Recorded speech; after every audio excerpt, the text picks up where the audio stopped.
Oh, hi. I'm Chad McDonald. Welcome to my office here at the Performing Arts Center. I'm the Cultural Arts Superintendent for the City of Cookeville.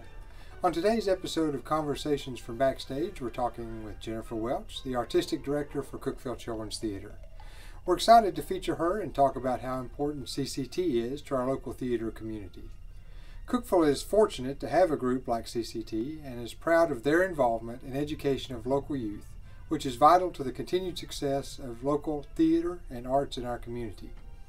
I've had the pleasure of collaborating with Jennifer many years, and she is dedicated, talented, and passionate about her work. Look for more informative episodes featuring those in the arts community in the coming weeks. Stay well, and we hope to see you back at the theater soon. All right, that was a very nice introduction from Chad, our cultural arts superintendent. Let's go ahead and get to the interview. Hey, Jennifer. Hi, Matt. Thanks for having me. Yeah, it's great to have you here. We've been talking with a few people and trying to find out where they started, first of all. So I think you started here in Cookeville with theater. How did that happen for you? Well, I've told this story so many times, it kind of seems like I'm sure you've heard this, but maybe others haven't. When I was a little girl, I auditioned for children's theater, actually, and I didn't make it. So that's been kind of an interesting, it's been kind of a good thing that came out of a bad thing, because I've been able to talk to kids over the years about, just because you don't make it the first time doesn't mean that you won't make it the second time, and to keep working. So really, I sang in choir, but I didn't really get into theater too heavily involved until high school, and I kind of found my place there. Yeah. And so I did things here, there, and then I went to Belmont, and I studied musical theater, but kind of in the middle of all that, I got married, and we got a chance to move back to Cookeville, and I worked, it was about 2003, I started working with CCT as a teaching artist, and I always just like to say I just kept saying yes. So I worked in summer camps, and then I was asked to direct, and I kept saying yes, and then in 2008 I was asked to be the artistic director, and I've just been saying yes ever since, and I'm so glad that I did. Yeah, that's awesome. That's really weird. It's almost very similar way that it happened to me. I actually lived here and then moved away and moved back and got into theater and then continued saying yes. Yeah. And then here I am, so yeah. That's really cool. I didn't know. Right. And I always say, like, I'm thankful that I had the opportunity to say yes, because it's turned into just, I don't know what I can't imagine I would do anything else. So this has been, I'm really thankful. So. That's cool. Well, so as Chad said, you're the artistic director with CCT.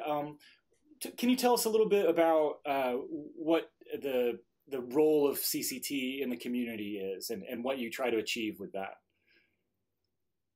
Sure. Something that I always am looking to do is expand what we have to offer to kids in the community and to grow so that more kids have an opportunity to participate in theater, whether it's as a member of the cast or a member of the audience or production crew. Always have to be careful that, sometimes quantity is not better than quality, so we try not to grow too much so that we can still focus on the kids we have. But I would say that just giving the experience of live theater to the community and to especially families and children. Yeah. That's my favorite thing about CCT is the opportunity that we give surrounding counties and everything to come see theater, which they may not have the opportunity to do all the time. And so, I guess that kind of leads us into something else that we do, and how CCT and CPAC work together is that we do these school shows for everybody. That bring in from other counties and from this county and everything, to give everybody opportunity to do that. Can you expand a little bit on how we work together to do that and what that does? Sure. Well, first of all, you all are the logistics kings over there, kings and queens. That's one of my favorite parts of when we're there, is when we bring the school kids in, it's you guys, and you have the system, and you get them in, and you're all standing and waving, and you're there to greet them at the bus, and the kids are so excited it always reminds me just how lucky I was to have parents who exposed me to the arts. Because a lot of the kids, they'll come in and you'll say, "Hi, I'm so glad you're here. Are you excited?" "Yeah, I'm excited to see that movie." And so it's so interesting to see, yeah, to see their little faces when they come out. And I always tell the kids that are on stage, this is a chance for kids that maybe have never seen live theater or live performance to go, "Hey, maybe those are kids like me. Maybe I could do that someday." And so that is really a special part, I think, of what we do. And we couldn't do without you guys for sure. I don't know how you do it, but you all are amazing. Well, thank you very much. We at least I can speaking for myself. I think everybody else does as well. I really enjoy it when you guys are in here because I like, giving the opportunity for people to come see it, but also working with the kids that are in the show. Teaching them what I can about my specialties in theater and seeing them learn from Kim Frick or Welker or Pat, about their specialties and seeing all that kind of come together. And it's funny enough, like I'll see them in another capacity, like they'll be dancing or something and they'll apply something that they've learned from somebody there. And so, it's really interesting. So it's really cool. Well, and I also think I always, a lot of kids that we have now are saying, "Hey, I might want to do this as a career." And so I've had kids come before that have said, I want to be a performer, or, "Hey, I think I might like to do what Mr. Matt does. I'm interested in some technical things, and I like to act." And so it's giving kids somebody to look at that they can say, "Hey, maybe I really can do something with my life that I love doing." And to look up to. And so I really appreciate you guys are famous with our kids, Mr. Matt.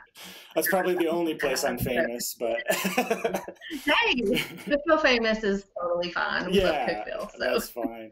So I mean, it's almost a little bit of a cliche, but it holds so true in that in working with the kids and trying to explain what I do and solve problems that we come up with your shows, because you guys are very technically challenging, not in a bad way, but like you stretch it to its limits, and that I get better at my craft by working with these kids and working with you. And so it's a good quid pro quo situation with all that. It's a. So, and I feel the same, because there's been a lot of times, I know I walk up, a lot of times when I walk up, I'm like, "Mr. Matt," and I know you're always thinking, "Oh my gosh, what she want this time?"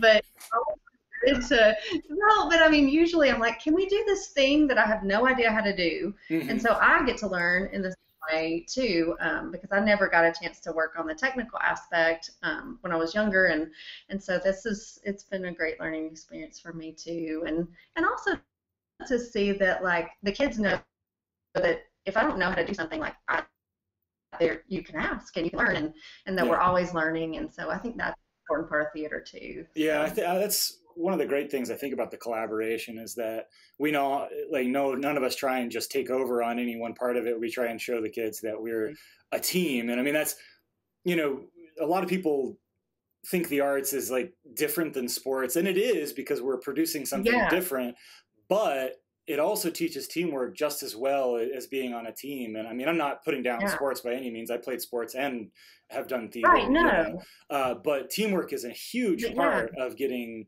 a show on its feet. And them seeing us, the adults, doing that, and then them, doing it themselves is just a great thing to watch. So I like that about it. I love it. And I think we all too have and that, I think this is good for kids too, is that we all have this expectation, not of perfection, but of we're all really striving to make it excellent. And so I think it brings out the kids that come.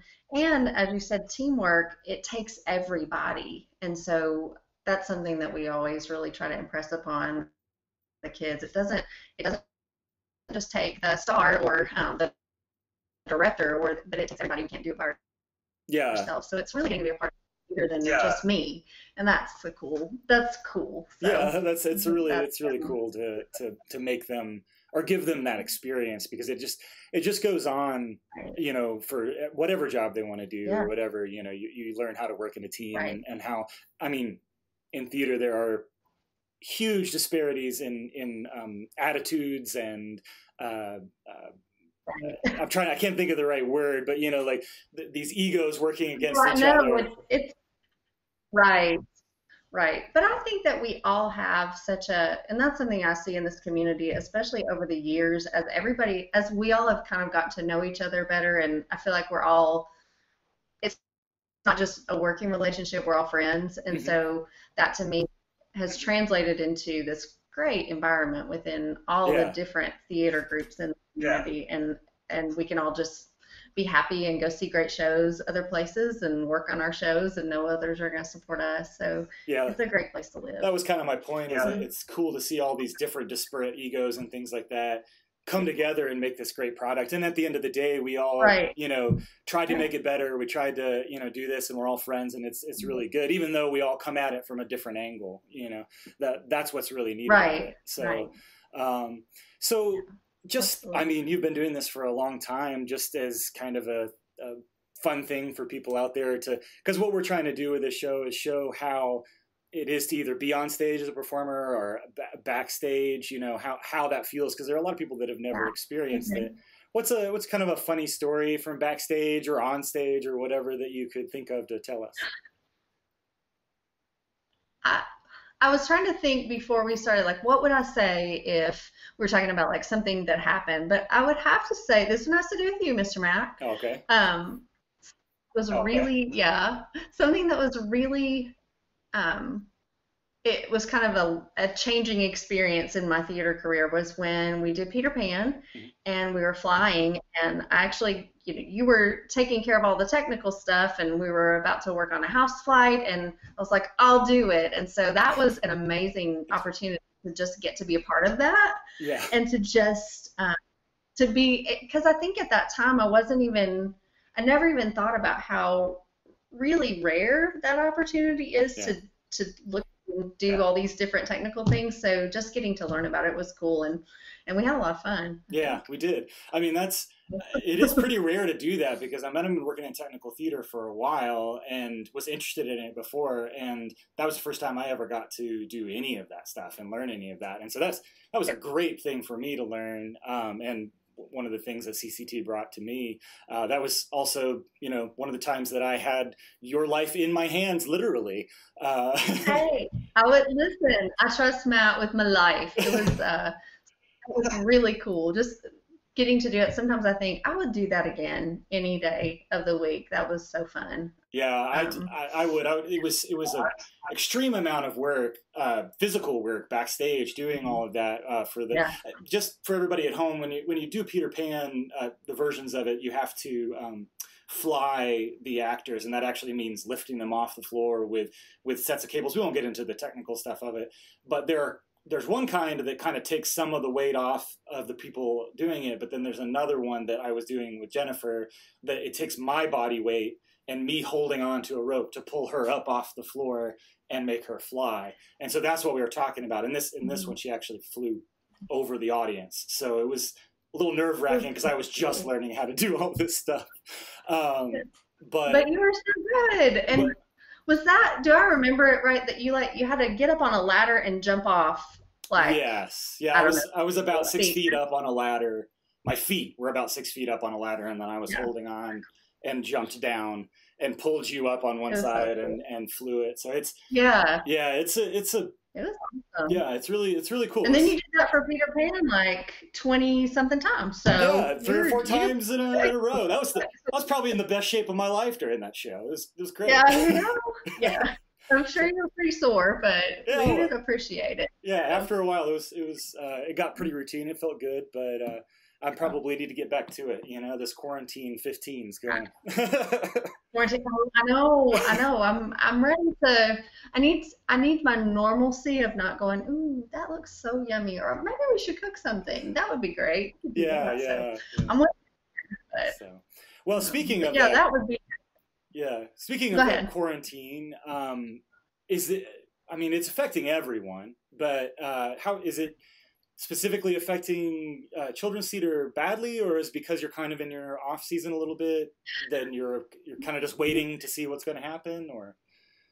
In a way, it has affected us financially in that a lot of we don't know for sure what we're going to be able to do in the summer. And our summer programs are where we bring kids in and we do workshops and intensives, and we put on these small shows so that the kids get an opportunity just to be a part of a show kind of in a condensed amount of time. But as it stands right now, with social distancing guidelines, we want to make sure that we can be safe, and we're not really sure. So parents are not sure either, so we haven't had the registrations as usual, but we're looking at lots of different ways that we can make it work, even if it's a smaller group of kids at a time or some kind of combined effort. I think we're going to be hopefully in CPAC sometime this summer and can bring some kids in there.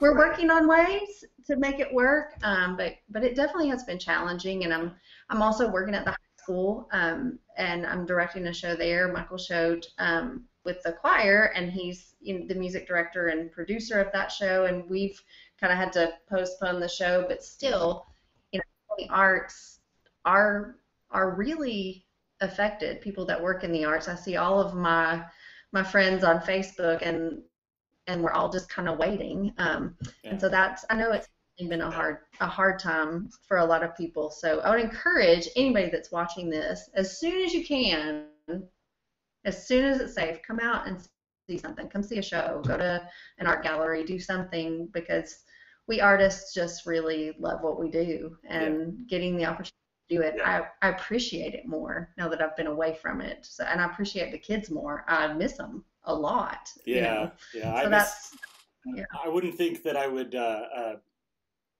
miss the routine of doing everything. You think you just, it's a new adventure, do something else, because that's what we always do. But not having the same people in here that I'm used to seeing and all that it's been kind of rough. But we'll get through it. We'll all get through it together, and everything will be safe again at one time to have these performances from CCT and from everybody else. So, all right, Jennifer. Absolutely. Well, I really appreciate you coming on. It was really good to see you. I'm glad you could do this for us. It was good to see you too. It was so great to talk to you. I'm so excited when I get to see you guys in person and be in there. So thank you for having me. Yeah. Well, that was a nice little chat with Jennifer Welch of CCT. If you enjoyed that, join us next Thursday at 7 p.m. for our next episode. And as always, leave any comments down below about what you would like to see in the future. Have a good day. Be safe. Be healthy.